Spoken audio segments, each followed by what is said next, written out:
सुप्रभात बच्चों। Shri Kheteshwar English academy की हिंदी कक्षा में आप सभी का स्वागत है। जैसे हमने कल पढ़ा था मुंशी प्रेमचंद की कहानी दो बैलों की कथा, तो हम आज उसी को कंटिन्यू करते हैं। आगे पढ़ने से पहले एक बार फिर मैं शॉर्ट में बता देती हूँ जो कुछ भी हमने पढ़ा था। हमने पढ़ा था दो बैलों की मित्रता के बारे में। एक झूरी था और झूरी की दो बैल थे, जिनमें से एक था हीरा और एक था मोती। दोनों में ही बहुत गहरी दोस्ती हो गई थी साथ साथ रहते हुए, और काफ़ी समय तक साथ साथ रहते हुए एक दूसरे की बात को बिना कहे ही बड़ी ही आत्मीयता से समझ लिया करते थे। और हमने साथ में ये भी पढ़ा था कि जो शक्ति ईश्वर ने मनुष्य को दी है, उसी बोलने की शक्ति से पशुओं को वंचित रखा है, लेकिन फिर भी वो एक गुप्त शक्ति के माध्यम से एक दूसरे की बात को समझ लिया करते थे। दोनों एक साथ चारा पानी खाते पीते, एक साथ ही हल में जुटते, और जब हल में जुटते तो भी दोनों का यही प्रयास रहता कि उसकी गर्दन पर अधिक बोझ आए या उसकी गर्दन पर अधिक बोझ आए। तो इस प्रकार से आगे हमने पढ़ा था कि एक बार झूरी के ससुराल से जब दोनों बैलों के लिए कहा गया कि उन्हें वहाँ पर भेजा जाए, तो उस समय झूरी ने उन दोनों बैलों को झूरी के ससुराल भेजने का निर्णय लिया। लेकिन ये बात दोनों ही बैलों को पसंद नहीं आई। उनको लगा कि हमारी सेवा चाकरी में कोई कमी रह गई थी जो झूरी ने हमको इसके हाथों बेच दिया है। और वे क्योंकि बहुत समय से झूरी के साथ रह रहे थे, झूरी उनको बहुत प्रेम करता था और इसी कारण से वे भी झूरी को बहुत प्रेम करने लगे थे। वे नहीं चाहते थे कि वे उसे छोड़कर जाएं, लेकिन फिर भी उनको जाना पड़ा। जो झूरी का साला था गया, वो बहुत ही क्रूर प्रकृति का था और उसे बैलों से या पशुओं से कोई अधिक विशेष प्रेम न था। लेकिन फिर भी उसने जब वो उनको लेकर के गया तो उस समय रास्ते में भी उन पर 2-4 बार हाथ उठाया उसने, बैट से मारा। बैलों को बहुत बुरा लगा, लेकिन वो जैसे तैसे गया के घर पहुँचे। उनसे वहाँ पर बहुत काम लिया जाता, खाने के लिए कुछ भी उनको ठीक से दिया नहीं जाता, और इसी कारण से दोनों ही बैल जो है उन्हें ये बात पसंद नहीं आई और दोनों ने ही रस्सी तुड़वा ली और एक रात को वहाँ से भाग छूटे और फिर से झूरी के यहाँ पर पहुँच गए। जब झूरी ने उनको वहाँ पर देखा तो उसे बहुत ही अच्छा लगा। वो उन्हें देखकर बहुत खुश हुआ, उसने उन्हें गले से लगा लिया। लेकिन उसकी पत्नी को क्रोध आ गया और उसकी पत्नी ने कुछ भला बुरा भी कहा, और क्रोध के कारण ही उसने सेवकों को उनको चारा नहीं डालने की हिदायत तक दे डाली थी। तो ये हमने कल पढ़ लिया था। इससे आगे की कहानी हम आज पढ़ते हैं। मुझे उम्मीद है कि जितना हमने कल पढ़ा था आप सबको बहुत अच्छे से समझ में आ गया होगा, और वैसे भी कहानी है बहुत ही इंटरेस्टिंग है, तो आपको भी अच्छी लग रही होगी, समझ में आ रही होगी। अब हम पढ़ते हैं इससे आगे कि दूसरे दिन क्या हुआ। पहला पार्ट हमने पढ़ लिया, आज हम शुरू करते हैं इसका दूसरा भाग। दूसरे दिन झूरी का साला फिर आया, क्योंकि बैल तो झूरी के यहाँ पहुँच चुके थे। झूरी का साला फिर उनको लेने के लिए आया और बैलों को लेकर फिर चला गया। अब उसने क्या किया, दोनों को गाड़ी में जोत दिया और 2-4 बार मोती ने गाड़ी को सड़क की खाई में गिराना चाहा, पर हीरा ने उसको संभाल लिया। मोती जो था, मतलब जो कुछ भी अब हम आगे बढ़ते जाएंगे, इससे देखिए आपको हीरा और मोती दोनों के स्वभाव में क्या अंतर है, दोनों के व्यवहार में क्या अंतर है, इसके बारे में भी पता चलेगा। तो आप जरा ध्यान से सुनिएगा। तो 2-4 बार मोती ने गाड़ी को सड़क की खाई में गिराना चाहा, पर हीरा क्योंकि सहनशील था, धैर्यशील था, और इसलिए उसने गाड़ी को संभाल लिया। वह ज़्यादा सहनशील था। तो पहला जो हीरा की विशेषता है स्वभाव की, वो क्या है कि हीरा सहनशील था। जिनके पास में भी ये पाठ्य पुस्तक है, वो जितना मैं पढ़ाती जा रही हूँ, जहाँ कहीं भी हीरा और मोती की विशेषताओं के बारे में पता चलता है, आप उन्हें अंडरलाइन करते जाइएगा, रेखांकित करते जाइए, ताकि बाद में आपको क्वेश्चन आंसर जब आप करेंगे तो किसी तरह की कोई परेशानी ना हो। तो अब संध्या के समय घर पहुँचे। घर पर जाते ही उनको 2 मोटी रस्सियों से बांध दिया गया और इस तरीके से उन दोनों को जो शरारत उन्होंने एक दिन पहले की थी उसकी सजा मिली। अब वही रूखा सूखा चारा उनके सामने डाल दिया गया और दोनों बैलों को खली चूनी ये सब कुछ कर दी। अब दोनों बैलों का ऐसा अपमान पहले कभी नहीं हुआ था। दोनों बैल अपने आप में अपमानित महसूस कर रहे थे और झूरी तो कभी फूल की छड़ी से भी उनको नहीं मारता था, लेकिन यहाँ पर तो उनको इतनी मार पड़ी थी, लताड़ पड़ी थी कि ऐसे लग रहा था कि उनका मान सम्मान ही आहत हो गया है। और उसके ऊपर भी खाने के लिए इतना काम कराने के बाद उनको खाने के लिए कुछ नहीं मिला। अब नान की तरफ उन्होंने आँख उठाकर देखा तक नहीं। अगर रूखा सूखा डाला जाएगा तो कौन खाएगा? तो पशु भी इसे पसंद नहीं करते। हीरा मोती को कहाँ से पसंद आता? दूसरे दिन गया ने बैलों को हल में जोता, पर इन दोनों ने जैसे पाँव न उठाने की कसम खा ली। बैल थे, अड़ गए दोनों। अब मार खाते खाते वह थक गया, पर दोनों ने पाँव न उठाए। मतलब जो गया है उसने इतना मारा, मारते मारते गया थक गया, लेकिन दोनों टस से मस नहीं हुए, हिले तक नहीं वहाँ से। एक बार जब उस निर्दयी ने हीरा की नाक पर खूब डंडे जमाए तो मोती को गुस्सा काबू से बाहर हो गया। मोती जो कि पहले से ही मैंने बताया था कि बहुत ही क्रोधी स्वभाव का था, बहुत जल्दी उसको गुस्सा आ जाता था। और उसको जब उसने देखा कि हीरा को मार पड़ रही है तो वो एक बार उत्तेजित हो गया और हल लेकर भाग खड़ा हुआ। रस्सी जुआ सब टूट टाट कर बराबर हो गया। गले में बड़ी बड़ी रस्सियाँ न होती तो दोनों पकड़ में ही नहीं आते। गया ने उन दोनों के गले में पहले ही बड़ी बड़ी रस्सियाँ डाल दी थी, इसलिए अब उन रस्सियों के माध्यम से ही उनको पकड़ा गया। हीरा ने मूक भाषा में क्या कहा कि भागना व्यर्थ है। हीरा समझ गया था, इसलिए उसने मोती को भी समझाया कि यहाँ से भागना तो व्यर्थ है, मतलब बेकार है। मोती ने उत्तर दिया, तुम्हारी तो इसने जान भी ले ली थी, अब की बार बड़ी मार पड़ेगी। पढ़ने तो बैल का जन्म लिया है तो मार से कहाँ तक बचेंगे? ये किसने कहा? हीरा ने कहा। गया 2 आदमियों के साथ दौड़ा आ रहा है, दोनों के हाथों में लाठियाँ हैं। मोती बोला, क्या बोला मोती? कहो तो दिखा दूँ कुछ मैं इनको मजा, लाठी लेकर आ रहा है। हीरा ने समझाया, नहीं भाई खड़े हो जाओ, मुझे मारेगा तो मैं भी 1-2 को गिरा दूंगा। ये किसने कहा? मोती ने कहा। मोती ने कहा कि यदि इसने मुझे मारा तो मैं भी 1-2 को अवश्य ही गिरा दूंगा। तब हीरा ने क्या समझाया, इसको अंडरलाइन कर लीजिएगा कि नहीं, हमारी जाति का यह धर्म नहीं है। हीरा ने उसको समझाया कि जो हमारा मालिक है उसके साथ हम ऐसा नहीं कर सकते। और मोती दिल में ऐड कर रह गया। अंदर ही अंदर मोती को गुस्सा तो बहुत आया, लेकिन क्या करता, अब वो रह गया और दोनों को पकड़कर गया जो है वो अपने साथ ले आया। कुशल हुई कि उसने इस वक्त मारपीट नहीं की। इस समय उसने उन दोनों को नहीं मारा, ना नहीं तो मोती भी पलट पड़ता। इस समय अगर गया उनको मारता तो मोती का गुस्सा तो सातवें आसमान पर था और वो हो सकता है कि पलटकर मार कर देता। उसके तेवर देखकर गया और उसके सहायक समझ गए कि इस वक्त तो टालना ही मसलहत है, मतलब इस समय तो इनको मारना ठीक नहीं होगा, उचित नहीं होगा। आज दोनों के सामने फिर वही सूखा भूसा लाया गया। दोनों चुपचाप खड़े रहे। अब घर के लोग भोजन करने लगे।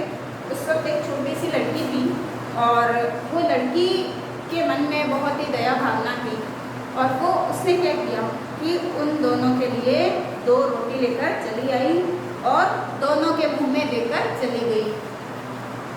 उस एक रोटी से भूख तो क्या शांत होती, पर दोनों के हृदय को तो मानो भोजन मिल गया।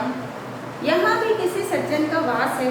लड़की भैरों की थी, उसकी माँ मर चुकी थी, सौतेली माँ उसे मारती बहू थी, इसलिए इन बैलों से उसे एक प्रकार की आत्मीयता हो गई थी। ये 2-3 लाइन भी आप अंडरलाइन कर लीजिए। वो जो लड़की है वो भैरों की थी और जब उस लड़की ने 2 रोटियां चुपके से निकालकर हीरा और मोती को खिला दी। उस समय हीरा और मोती को लगा कि यह ऐसे घर में भी कोई भला सज्जन पुरुष, सज्जन का वास मतलब किसी भले आदमी का, किसी भले इंसान का निवास स्थान है, मतलब वो कोई भला लोग भी यहाँ, भले लोग भी यहाँ रहते हैं, जिनके लिए हमारे प्रति दया की भावना है। तो इस तरीके से उसने उनकी सहायता की। हालांकि 2 रोटियों से बैलों को क्या फर्क पड़ता है, क्या होता है उनकी भूख का, भूख तो शांत नहीं होती, लेकिन फिर भी इस तरीके से बैलों के प्रति उसके मन में आत्मीयता हो गई थी। क्यों हो गई थी? क्योंकि उसकी जो सौतेली माँ थी वो भी उस लड़की को बहुत मारती पीटती थी। तो मतलब दोनों का दुख जो है वो मिलता जुलता ही था, और इसलिए उसके मन में भी दोनों के प्रति दया भावना आना सहज था। अब दोनों दिन भर खेत में जोते जाते, डंडे खाते, अड़ते, शाम को थान पर बांध दी जाते और रात को वही बालिका उन्हें रोटियां खिला जाती। प्रेम के इस प्रसाद की यह बरकत थी कि 2-2 गाल भूसा, सूखा भूसा खाकर भी दोनों दुर्बल न होते थे, मगर दोनों की आंखों में रोम रोम में विद्रोह भरा हुआ था। बात क्या थी कि वो जो लड़की है वो देखती थी कि इनको रूखा सूखा दिया जा रहा है, जैसे ये खा ही नहीं रहे ठीक से और इतने दुर्बल हो गए हैं, लेकिन वो जो 2 रोटी देती थी उसमें प्रेम भरा हुआ था। कहते हैं ना कि चाहे मनुष्य हो चाहे पशु हो, सभी प्रेम के भूखे होते हैं, और अगर कहीं पर प्रेम मिल जाए तो रूखी सूखी खाने के लिए भी हम तैयार हो जाते हैं। श्री कृष्ण के बारे में तो आपने सुना ही होगा। कृष्ण ने भी अपनी मित्रता के लिए क्या किया था, विदुर के यहाँ पर, दुर्योधन के यहाँ का राशि भोजन न ग्रहण करके, और उन्होंने विदुर के यहाँ पर साधारण भोजन ग्रहण करना स्वीकार कर लिया था। किसके वशीभूत होकर? प्रेम भाव के वशीभूत होकर किया था। वही बात यहाँ भी लागू होती है।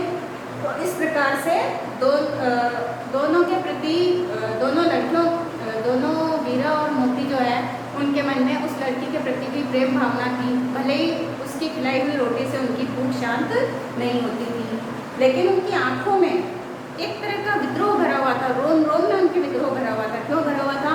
वे गुलाम नहीं रहना चाहते थे, और जिस अवस्था में, जिस हाल में उनको रखा जा रहा था, उसके प्रति मन में विद्रोह होना भी स्वाभाविक था। अब क्या हुआ, एक दिन मोती ने कहा कि अब ये सब सहा नहीं जाता है, क्या करना चाहते हो? हीरा ने पूछा कि अगर ऐसा है तो तुम क्या करना चाहते हो? एक आध को सींगों से उठाकर फेंक दूंगा, वही अड़ियल स्वभाव। तो उसने कहा कि मैं एक आध को तो सींगों से उठाकर ही फेंक दूंगा, लेकिन जानते हो वह प्यारी लड़की जो हमें रोटियां खिलाती है उसी की लड़की है जो इस घर का मालिक है, यह बेचारी अनाथ हो जाएगी। अब हीरा ने समझदारी से काम लिया। हीरा जो है वो बुद्धिमान भी था, समझदार भी था। ये भी उसकी एक विशेषता है। क्या विशेषता है कि जब सींगों से उठाकर पटकने की बात की मोती ने, तब हीरा ने उसको क्या समझाया कि हम तो ऐसा कर लेंगे, लेकिन वो जो लड़की है वो बहुत ही प्यारी है, वो हमें इतने प्रेम से रोटियां खिलाती है, ये इस घर के मालिक की बेटी है, तो जो हमें इतने प्रेम से रोटियां खिलाती, क्या उसके पिता के साथ ही हम इतना बुरा व्यवहार करेंगे? नहीं, हम ऐसा नहीं कर सकते, वो लड़की अनाथ हो जाएगी। लेकिन औरत जात पर तो मालकिन को ना फेंक दूँ, वही तो उस लड़की को मारती है। अब क्योंकि उसकी सौतेली माँ उसे मारती थी और हीरा और मोती को जैसा होते देखते थे, तो मोती ने कहा कि ठीक है, तो फिर मैं मालकिन को फेंक देता हूँ, मार देता हूँ, वो भी तो उसे रोज मारती है। तब हीरा ने क्या समझाया कि नहीं, औरत जात पर सींग चलाना मना है। आप इसको रेखांकित कर लीजिए, अंडरलाइन कर लीजिए। क्या कहा उसने? औरत जात पर सींग चलाना मना है। यह भूले जाते हो, मतलब यहाँ पर स्त्री के प्रति प्रत्येक के मन में सम्मान की भावना होनी चाहिए। लेखक ने हमें यह संदेश दिया है कि समाज में स्त्रियों का एक सम्मानपूर्ण स्थान है और वो स्थान बना रहना चाहिए। यहाँ पर भी पशु होते हुए भी यहाँ पर हीरा के माध्यम से लेखक ने ये बात भी उजागर की है और क्या समझाया है कि औरत जात पर हाथ नहीं उठाना चाहिए। औरत सम्मान का पात्र है, उसका हमें सम्मान करना चाहिए। तुम तो किसी तरह निकलने ही नहीं देते, बताओ, तोड़ा कर भाग चले। आप जब किसी प्रकार से बात नहीं बनी, तब मोती ने क्या कहा कि किसी तरीके से तुम निकलने तो दोगे नहीं, तो ऐसा करते हैं हम उड़ा कर फिर से भाग जाते हैं। हाँ, यह मैं स्वीकार करता हूँ, लेकिन इतनी मोटी रस्सी टूटेगी कैसे? हीरा ने क्या कहा? हाँ, ये बात सही है, हम स्वयं यहाँ से मुक्त होने के लिए जरूर प्रयास कर सकते हैं, लेकिन हमारी वजह से कोई और आहत हो जाए, कोई और चोटिल हो जाए, ये उसे स्वीकार नहीं। तो इसलिए उसने कहा ठीक है, हम रस्सी उड़ाकर भाग सकते हैं, पर ये इतनी मोटी रस्सी है, कैसे टूटेगी? इसका एक उपाय है, पहले रस्सी को थोड़ा सा चबा लो, फिर एक झटके में जाती है। मोती ने क्या कहा? मोती ने मतलब कि संकट की घड़ी में किस प्रकार से कार्य करना चाहिए, ये कला भी मोती में थी। तो मोती ने क्या बताया कि हम ऐसा करते हैं, पहले रस्सियों को चबा लेते हैं, उसके बाद एक झटके में रस्सी जब कमजोर पड़ जाएगी तो एक झटके में छूट जाएगी। रात को जब बालिका रोटियां खिलाकर चली गई, दोनों रस्सियां चबाने लगे, पर मोटी रस्सी मुंह में ना आती थी, बहुत मोटे मोटे रस्से थे और वो उनके मुंह में ठीक से आते ही नहीं थे और बेचारे बार बार जोर लगाकर रह जाते। हाथ सहसा क्या हुआ? सहसा घर का द्वार खुला और वही लड़की निकली। लड़की समझ गई थी कि ये यहाँ से मुक्त होना चाहते हैं। इस बात को जब वो समझ गई तो चुपके से जब सारे सो गए उस समय वो आई और उसने क्या किया? दोनों सिर झुकाकर उसका हाथ चाटने लगे। आत्मीयता से वे दोनों ही उसका हाथ चाटने लगे। दोनों की पूंछ खड़ी हो गई, सतर्क हो गए। उसने उनके माथे सहलाए, लड़की ने माथे सहलाए और बोली, क्या बोली? खोल देती हूँ, चुपके से भाग जाओ, नहीं तो यहाँ लोग मार डालेंगे। आज घर में सलाह हो रही है कि इनकी नाकों में नाक डाल दी जाएगी। जब बैल, बहुत पशु कोई भी हो, बहुत ज़्यादा अड़ जाते हैं तो क्या किया जाता है? उनकी नाक में नकेल डाल दी जाती है, जिसको नक बोलते हैं, और उससे उनको कंट्रोल कर लिया जाता है, नियंत्रण में कर लिया जाता है। तो लड़की ने भी सुना घर में बातें करते हुए सबको कि ये बैल भी बहुत अड़ियल हो गए हैं और इसलिए उनको नियंत्रण में करने के लिए इनको नाक डाल दी जाए। अब उसने क्या किया? उसने गराव खोल दिया, मोटे मोटे जो रस्से थे लड़की ने खोल दिए, पर दोनों फिर भी चुपचाप खड़े रहे। मोती ने अपनी भाषा में पूछा, अब चलते क्यों नहीं? हीरा तो चलने का नाम ही नहीं ले रहा था। हीरा ने कहा, चले तो, लेकिन कल इस अनाथ पर आफत आएगी, सब इस पर संदेह करेंगे। सहसा बालिका चिल्लाई, दोनों गुफा वाले बैल भागे जा रहे हैं।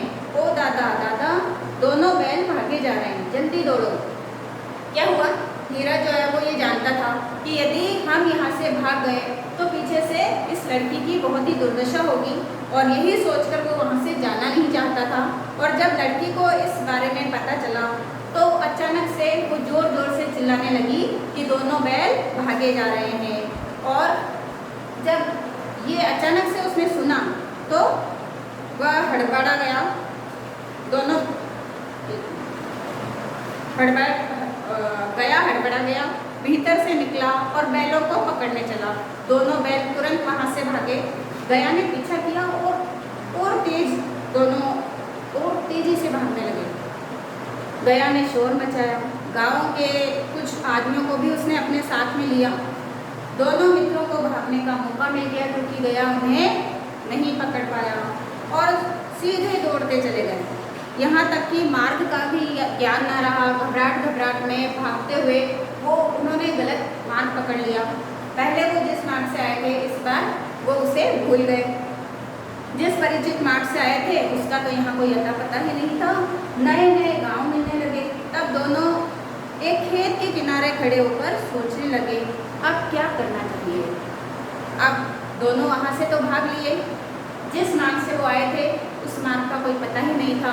घबराहट में दोनों ने गलत मार्ग पकड़ लिया था और अब उन्होंने देखा कि दोनों तरफ नए नए गांव हैं, नया रास्ता है और खेत है। अब वो खेत के किनारे खड़े हो गए और वो सोचने लगे कि अब उन्हें क्या करना चाहिए। अब हीरा ने कहा, मालूम होता है राह भूल गए, रास्ता भूल गए हैं, तुम भी बेतहाशा भागे, वहीं उसे मार गिराना था। मोती क्या बोला, तुम तो नाहक ही भागे, ऐसे ही भागे, पहले उसे वहीं पर मार देना चाहिए था। उसे मार गिराते तो दुनिया क्या कहती, वह अपना धर्म छोड़ दे, लेकिन हम अपना धर्म क्यों छोड़े। देखिए, चाहे इस संसार में जो कोई भी मनुष्य है तो मनुष्य को अपने धर्म का पालन करना चाहिए, मनुष्य धर्म का निर्वाह करना चाहिए। और जो पशु है वे भी अपने धर्म का निर्वाह करते हैं। यहाँ पर जो गया था उसे भी उन पशुओं के साथ में प्रेम पूर्वक उन्हें रखना चाहिए था, पशुओं को। लेकिन उसने ऐसा नहीं किया और उसने उनके साथ में बहुत ही बुरा किया, उनको मारा पीटा, यहाँ तक कि उनको भूखा रखा, भोजन भी नहीं दिया। तो इस प्रकार से जब मोती ने उससे कहा, तब हीरा ने क्या कहा कि नहीं, अगर हम ऐसा करते तो दुनिया क्या कहती, उस क्रूर बैल ने उसे मार दिया। इसलिए उसने कहा कि चाहे मनुष्य अपना धन छोड़ दे, परंतु हम अपना धन क्यों छोड़ेंगे। अब दोनों भूख से व्याकुल हो रहे थे, खेत में मटर खड़ी थी, चरने लगे, रहकर आहट ले लेते, मतलब सावधान भी थे, चल तो रहे थे पर सावधान भी थे कि कहीं से कोई आ ना जाए। अब पेट भर गया तो दोनों ने आज़ादी का अनुभव किया। देखो, जब पेट भरा होता है उस समय सब कुछ अच्छा लगता है, और भूखे पेट तो कहते हैं ना वजन भी नहीं होते। तो अब जब दोनों का पेट भर गया, बहुत दिनों बाद उनको ये हरी हरी मटर खाने के लिए मिली थी और उन्हें लगा कि अब हम आज़ाद हो गए। देखिए, हमने जब शुरू में पढ़ा था उस समय आपको बताया गया था कि ये जो कथा है, ये जो कहानी है, ये आज़ादी की भावना से भी भरी हुई है, जुड़ी हुई है। यहाँ पर भी हीरा और मोती जब दोनों को एक प्रकार से वहाँ पर ऐसा अनुभव हो रहा था कि वो इस बंधक बना लिए गए हैं, तब उन्होंने क्या किया, वहाँ पर उन पर इतने अत्याचार हो रहे थे और उन्होंने अत्याचार का विरोध किया और वो वहाँ से प्रयास किया उन्होंने, और वो वहाँ से भाग खड़े हुए। तो इस प्रकार से उन्होंने स्वयं को अपने ही प्रयासों से मुक्त करवा लिया, स्वतंत्र करवा लिया, और आज़ादी का अनुभव होते ही वो मस्त होकर उछलने कूदने लगे। एक आज़ाद होने का, स्वतंत्र रहने का एक अलग ही भाव होता है, एक अलग ही खुशी होती है, और वही खुशी इस समय उन दोनों को अनुभव हो रही थी।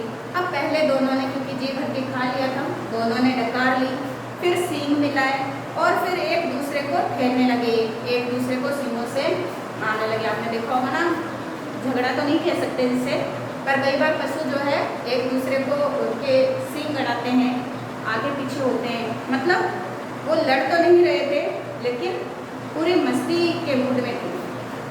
अब मोती ने हीरा को कई कदम पीछे हटा दिया, यहाँ तक कि वह खाई में गिर गया। तब उससे भी क्रोध आया, किसको, हीरा को।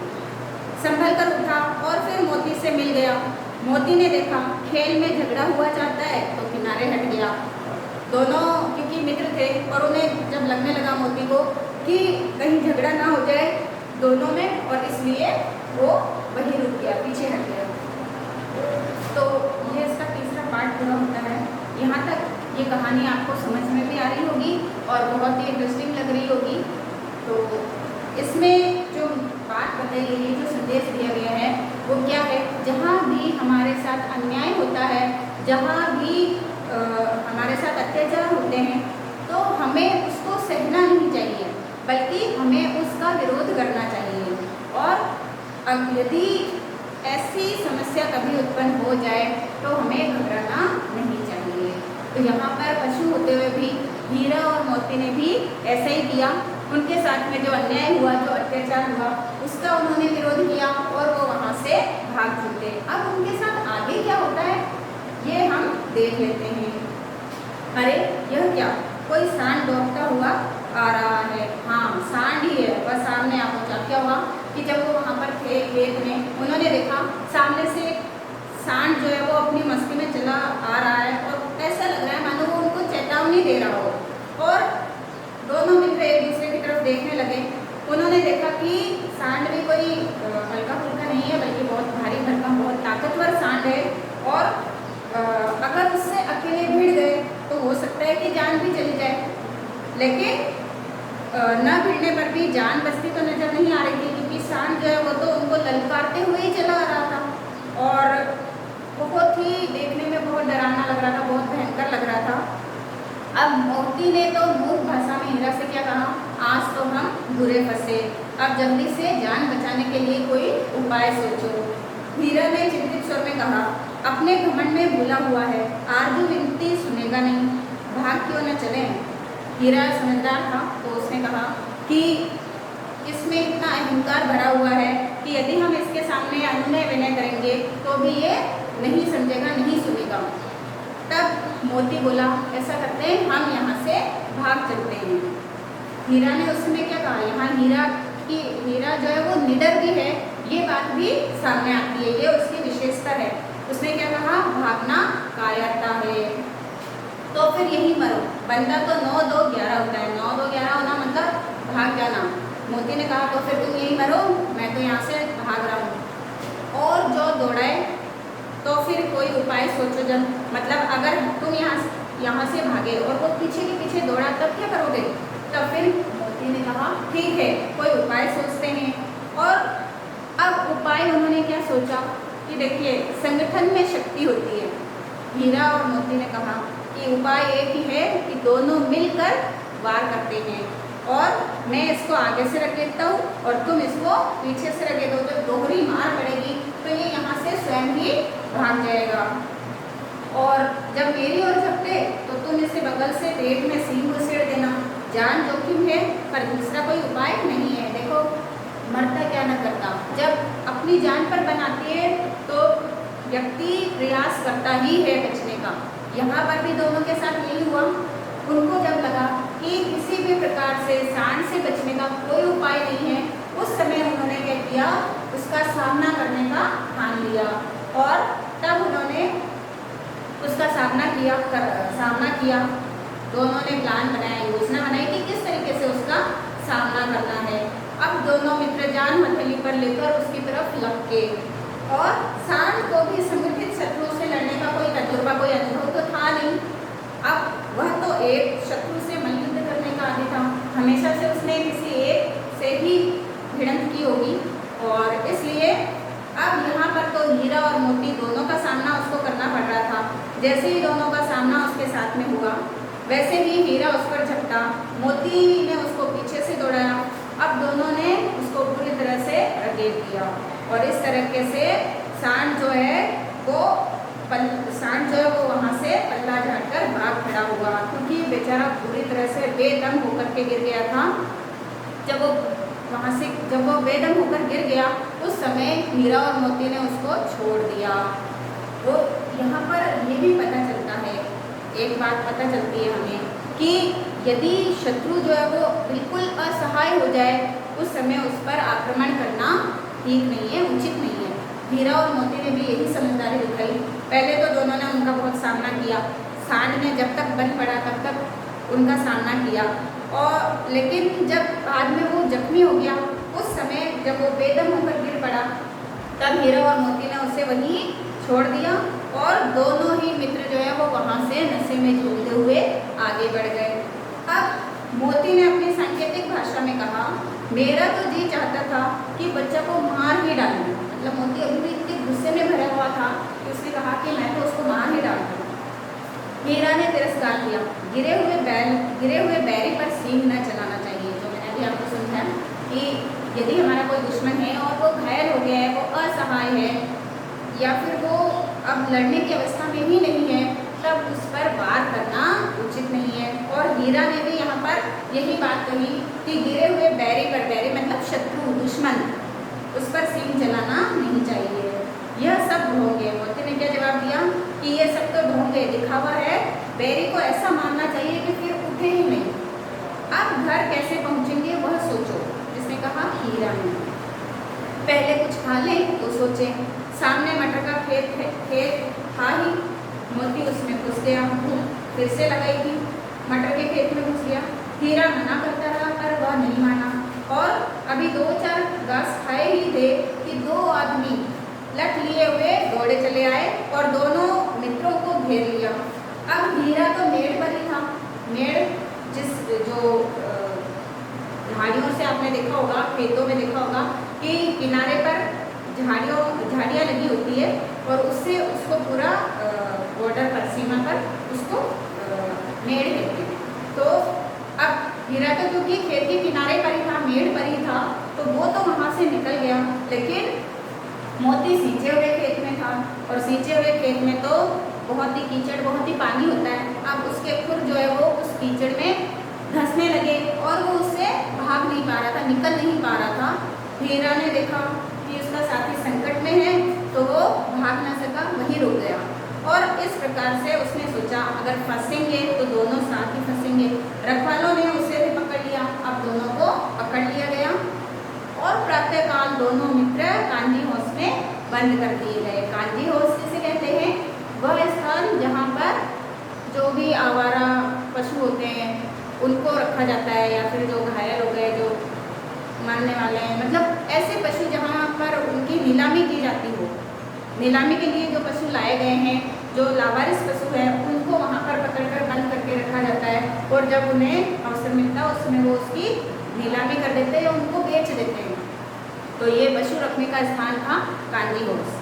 अब यहाँ पर मतलब दोनों को पहली बार जीवन में ऐसा साबिका पड़ा, मतलब ऐसा उनके जीवन में पहली बार हुआ था कि पूरा दिन बीत गया लेकिन खाने को उनको एक तिनका तक नहीं मिला, और उनको समझ में नहीं आ रहा था कि ये कैसा स्वामी है, ये कैसा मालिक है जो गया से भी गया गुजरा है। गया कम से कम उनको रूखा सूखा तो डालता था, लेकिन यहाँ पर तो उनके सामने वो भी नहीं था। अब वो क्या करते? यहाँ कई भैंसें थी, कई बकरियाँ, कई घोड़े, कई गधे, पर किसी के सामने चारा न था। मतलब वो केवल अकेले ही थे वहाँ पर, और भी बहुत सारे पशु थे जो वहाँ पर बंद थे, कैद में थे, और सभी जमीन पर मुर्दों की तरह पड़े हुए थे, क्योंकि वो न जाने कितने दिनों से भूखे थे, उनके सामने चारा तक नहीं था।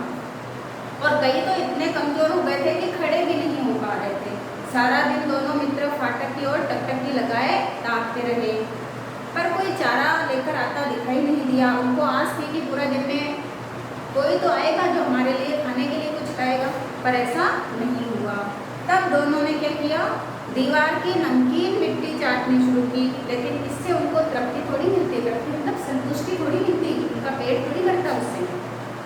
अब रात को जब कुछ भोजन नहीं मिला तो हीरा के दिल में विद्रोह की ज्वाला दहक उठी। इतने बड़ा था हीरा, सहनशील था, हीरा धैर्यवान था, हीरा बहुत ही बुद्धिमान समझदार था, लेकिन साथ में ये बात भी थी कि वो अपनी स्वतंत्रता को लेकर के बहुत सजग था। जो अत्याचार उस पर हो रहे हैं उसको लेकर के वो उसके प्रति उसके मन में विद्रोह की भावना अवश्य थी। तो इस प्रकार से जब दिन भर कुछ नहीं मिला तो हीरा के मन में भी विद्रोह की भावना जाग गई, और वो मोती से बोला, अब तो रहा नहीं जाता मोती। मोती ने सिर लटकाए हुए जवाब दिया, मुझे तो मालूम होता है प्राण निकल रहे हैं। मोती बोल रहा था, मुझे तो ऐसे लग रहा है भूख के मारे मेरे तो प्राण ही निकल जाएंगे, मैं मर ही जाऊंगा। इतनी जल्दी हिम्मत ना हारो भाई, यहाँ से भागने का तो कोई उपाय निकालना ही चाहिए। तब हीरा ने क्या कहा कि हम तुम इतनी जल्दी मत हारो, हिम्मत मत हारो, हौसला बना के रखो, हम यहाँ से भागने का कोई ना कोई उपाय तो जरूर खोज लेंगे। अब मोती ने क्या कहा, आओ दीवार तोड़ डाले, मुझसे तो अब कुछ नहीं होगा। सॉरी, हीरा ने कहा कि हम दीवार तोड़ देते हैं। मोती बोला, मुझसे तो अब नहीं होगा, क्योंकि अब उसमें हिम्मत ही नहीं रही, बिना खाए पिए कहाँ से हिम्मत आएगी। बस इसी भूखे पर करते थे, सारी अकड़ निकल गई।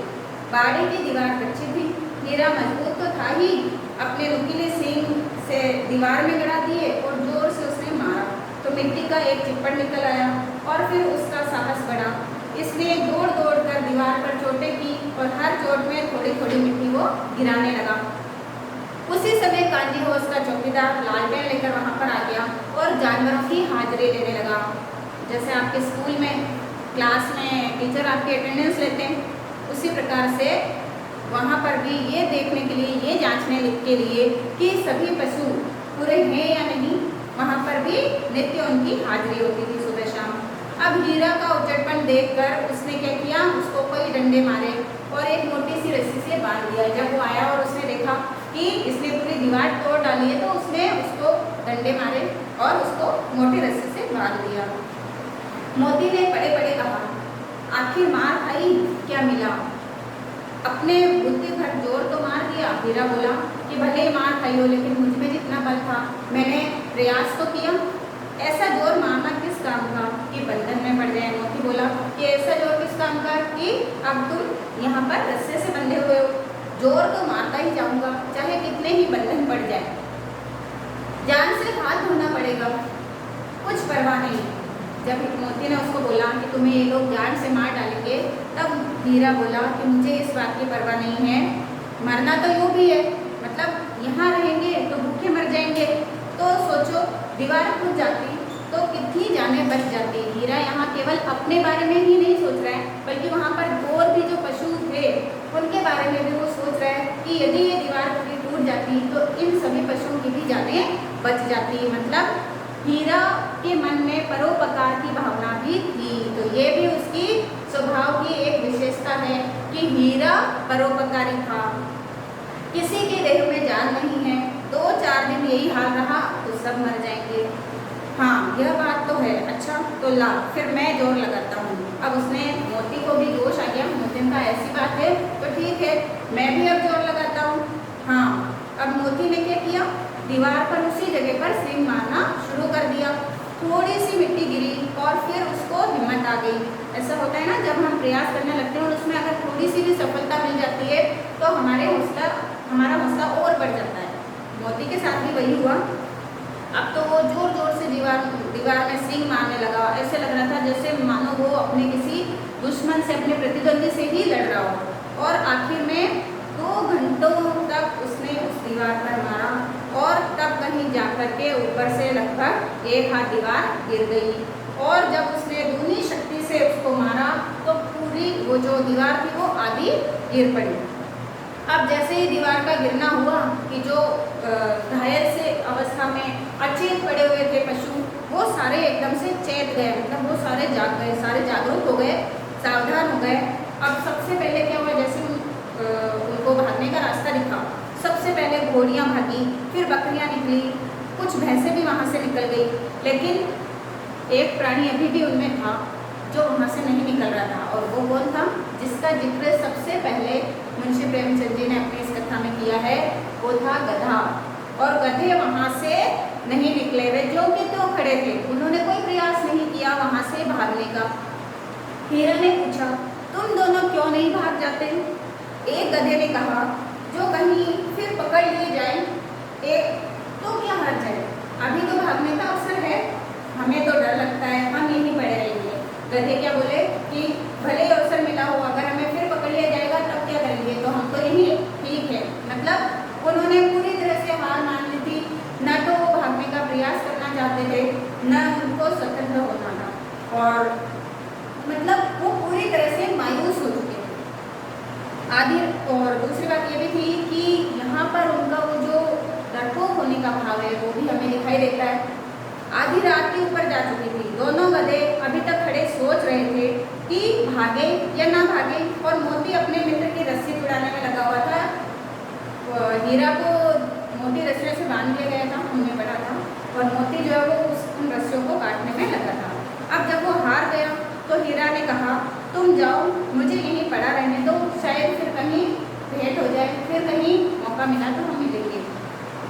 मोती की आंखों में आंसू आ गए और उसने कहा कि तुम मुझे इतना स्वार्थी समझते हो हीरा, इतने दिन हम एक साथ रहे और आज जब तुम मुसीबत में हो तो मैं तुम्हें ऐसे छोड़कर चला जाऊँ, ऐसा नहीं होगा। एक सच्चे मित्र की यही पहचान होती है। यहाँ पर सच्चे मित्र की क्या पहचान बताई है कि एक सच्चा मित्र विपत्ति के समय अपने मित्र का कभी साथ नहीं छोड़ता, वो अपने प्राण देकर भी अपने मित्र का साथ देता है। तो हीरा ने कहा, बहुत मार पड़ेगी, लोग समझ जाएंगे यह तुम्हारी शरारत है। मोती गर्व से बोला, जिस अपराध के लिए तुम्हारे गले में बंधन पड़ा, उसके लिए अगर मुझे मार पड़े तो क्या चिंता है, मतलब जो तुमने किया था मैंने भी तो वही किया है, तो जब तुम यहाँ बंधक बने हुए हो तो मुझे भी इसकी सजा मिले तो कोई बात नहीं। इतना तो हो ही गया कि 9-10 प्राणियों की जान बच गई, वे सब तो आशीर्वाद देंगे। अब इससे क्या पता चलता है, मोती के इस कथन से पता चलता है कि मोती के मन में भी परोपकार की भावना तो छिपी हुई थी, साथ में दया की भावना थी, और एक संतुष्टि का भाव था कि कुछ अच्छा करने के बाद में उसके मन में ये संतुष्टि थी कि चलो मेरे प्रयास के द्वारा उन 9-10 प्राणियों की जान बच गई, उसे इस बात की संतुष्टि थी। यह कहते हुए मोती ने दोनों गधों को सींगों से मार मार कर बाड़े से बाहर निकाला। मतलब गधे जाना नहीं चाहते थे, लेकिन मोती ने फिर भी उनको अपने सींगों से मार मार कर वहाँ से बाहर निकाल दिया, मतलब उन्हें भी उन्होंने मुक्त करवाया। और तब अपने बंधु मतलब कौन, उसका मित्र हीरा, उसके पास जाकर सो रहा, मतलब उसके पास जाकर के बैठ गया। भोर होते ही, भोर मतलब प्रातः काल, सवेरे भोर होते ही मुंशी और चौकीदार तथा अन्य कर्मचारियों में खलबली मची। और इस कैसी खलबली मची होगी इसके बारे में तो वर्णन करने की जरूरत ही नहीं है, बस इतना ही काफ़ी है कि मोती की खूब मरम्मत हुई और उसको भी क्या किया गया, उसको मोटी रस्सियों से बांध दिया गया। आज के लिए हम ही रखते हैं। और इसका अगला भाग 5 ये हम कल करेंगे। अभी तक मैंने जितना आपको पढ़ाया है वो आपको समझ में आ गया होगा। तो अब हम इसके प्रश्नोत्तर की तरफ बढ़ते हैं। मैंने आपसे कहा था कि इसमें मुंशी प्रेमचंद का परिचय अर्थात लेखक परिचय और इसके साथ ही आपको शब्दार्थ भी करने हैं। तो मैं आशा करती हूँ कि आपने कर लिए होंगे। जो भी होमवर्क आपको दिया जा रहा है आप साथ में करते रहिए। आज मैं आपको जो होमवर्क दे रही हूँ उसमें आप देखिए पेज नंबर 19 प्रश्न 1, कांजी हाउस में कैद पशुओं की हाजिरी क्यों ली जाती होगी। पहला जो प्रश्न है इसका जवाब मैंने आपको पढ़ाते समय ही दे दिया था। तो आपको प्रश्न 1 और प्रश्न 2 है छोटी बच्ची को बैलों के प्रति प्रेम क्यों उमड़ आया। तो आपको करना है प्रश्न नंबर 2 और इसके साथ ही प्रश्न आपको करना है कहानी में बैलों के माध्यम से कौन कौन से नीति विषयक मूल्य उभर कर आए हैं। तो प्रश्न नंबर 3। अब आपको प्रश्न 1, 2 और 3 ये आपको स्वयं करने का प्रयास करना है। आपका गृह कार्य यही है आज का।